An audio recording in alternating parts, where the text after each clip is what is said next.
감사원의 감사 결과 지난 문재인 정부에서 이 소득주도 성장 이후 저소득 계층의 소득이 오히려 줄었다라는 통계가 나오니까 당시 홍장표 전 경제수석이 이 통계청 공무원들을 불러서 통계를 뒤집기 위한 회의를 한 것으로 확인이 됐습니다.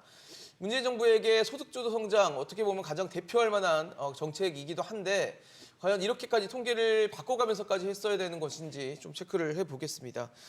차 교수님, 지금 뭐 소득주도 성장 사실 저소득층의 소득도 올리면서 어떤 양극화를 좀 타파해 보겠다라는 데 핵심이 있었는데 그 당시에 통계가 좀 이제 다르게 나오다 보니까 지금 감사원 감사 결과로는 뭐 회의를 하고 통계를 좀 조작하려는 어떤 그런 의혹들이 제기가 된 거거든요. 어떻게 보십니까? 뭐 시청자들 입장에서는 소득주도 성장이 뭐냐가 상당히 그것부터 조금 확실히 밝히고 가는 것이 좀 좋습니다. 좋을 것 같아요. 네. 그러니까 이 지금 소득주도 성장이라는 건 말 그대로 이 지금 가계소득이나 임금소득이 늘어나면 경제 성장까지 된다는 그런 논리죠. 쉽게 말하면 이 지금 소득이 늘어나면 아무리 지갑이 두둑해질 거 아닙니까? 그러면 상당히 심적 여유가 생기면 소비가 이제 늘어날 것이고 그럼 소비가 늘어나면 이 기업 입장에서는 이제 매출이 늘어나게 되고 그래 되면 서로 다 이제 그러니까 매출이 늘어나면 경기가 활성화되고 기업의 또 소득이 그러니까 이 수익이 증가되고 그런 선순환 구조에 의해서 이제 경제 성장이 이루어진다는 뭐 그런 논리인데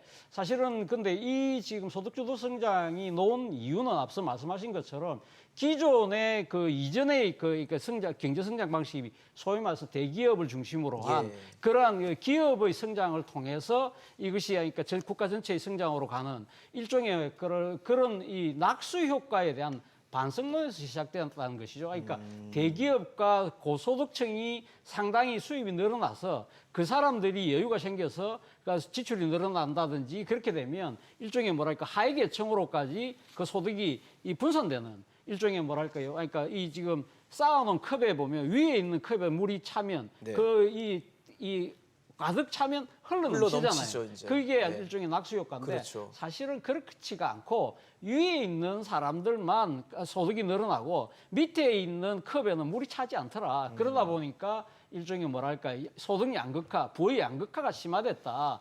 그렇기 때문에 이걸 타파하기 위해서라도 소득주도 성장이 필요하다.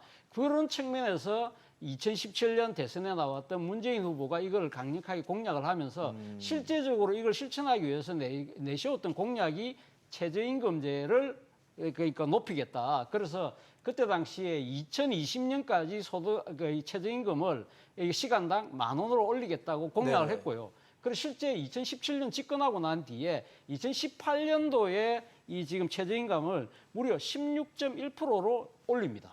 상당히 많이 올렸거든요. 그러면서 이제 그러니까 저기 본인이 목표였던 20년까지 가기 위해서는 그때 7,000원대였기 때문에 상당히 급격하게 올릴 수밖에 없는 그런 상황이었는데 문제는 이렇게 올리고 난 뒤에 보니까 이렇게 이제 우리가 아까 이야기했던 대로 가면 임금 소득이 늘어나면 그럼 전체적으로 이제 이 지출이 늘어나고 그러면 이 기업들한테도 수익이 나느냐 그렇지 않더라는 거죠. 예를 들면 당장 최저임금에 그 근로자들 많이 고용하는 자영업자들 같은 경우에는 당장 일종의 뭐랄까요? 그러니까 지금 비용이 증가되는 거예요.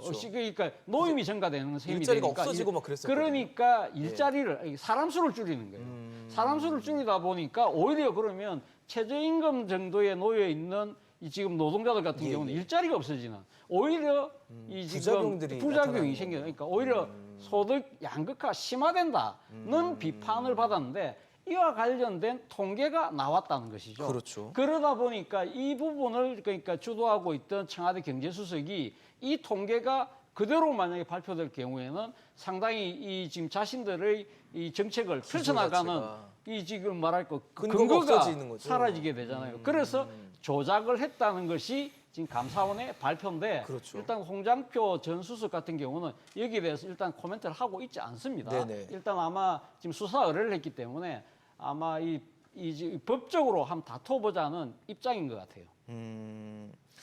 통계라는 건 사실 어떤 데이터에 근거해서 그걸 분석하는 과정일 텐데 이걸 사실 바꾼다는 게 잘못된 행동일 수 있잖아요. 불법일 수 있고. 아니 통계를 바꾼다는 건 그 국민들 국가를 상대로 어떤 그 누군가 그게 세력일 수도 있고 특정인일 수도 있지만 그 거대한 국가적인 사기를 치는 겁니다. 이거를 그 통계 자료를 보고 사람들이 자기의 의사결정을 하지 않습니까? 국가는 국가대로 의사결정을 하고 민간에서도 각 기업체든 그리고 개인이든 어떤 금리를 판단을 할 때, 돈을 빌릴 때, 사업을 투자할 때, 심지어 그 부동산 통계 조작이 있었다고 하지만 이제 집을 사거나 전세를 받느냐, 월세를 받느냐, 아니면 집을 사는 거냐 이런 걸 판단할 때도 모든 게 통계나 그런 전망을 일반 국민들 개개인이 다 활용하고 있는데 네. 그거를 속인다는 거는 지금 제대로 된 정부의 역할이 아니었고 정부 자체가 일종의 범죄 집단처럼 행동해 왔다. 전 국민을 상대로 그렇게 볼 수밖에 없는 사안이에요. 지금 이제 소득주도 성장 이제 말씀하셨지만 소득주도 성장이 문재인 정부의 이게 핵심 키워드였습니다. 소득주도 성장 물론 이제 그 낙수 효과가 적절치 않다. 왜 낙수 효과가 더 효율적으로 빨리 일어났으면 좋겠다라고 했던 그 당시에 이제 국민 여론이 없었던 건 아닙니다. 예, 하지만 예. 파이를 만들어야 그 파이를 분배를 하는데 분배를 하면 파이가 생긴다는 거는 그거는 어느 나라에서도 사실은 한 번도 실증적으로 입증돼 보지 못한 경제 이론이고 그걸 가지고 지금 이야기를 실제로 적용한다라는 거는 국민들을 마치 실험실의 실험용 쥐로 그렇게 취급한 것밖에 아니라고 보고요. 그 다음에 결국 그 소득주도 성장이라는 게 세금주도 성장이었지 않았습니까? 세금주도 성장이라는 것도 성장도 안 해요. 그 당시에 공공 일자리 늘리고 국가부채 천조 만들고 그 미래에 대한 그 후손들의 어찌 보면 자산을 당겨 쓴 거에 불과한 것을 적절히 소득주도 성장이라는 표현을 그럴듯한 표현을 가지고 지금 그 정책을 수정하지도 않고 계속 밀어붙였고 거기에 대해서 조작된 통계가 있었다. 이 부분에 대해서 이전 정부 문재인 전 대통령뿐만 아니라 많은 이전 정부 사람들이 반드시 책임을 져야 될 부분이라고 생각하고 있습니다.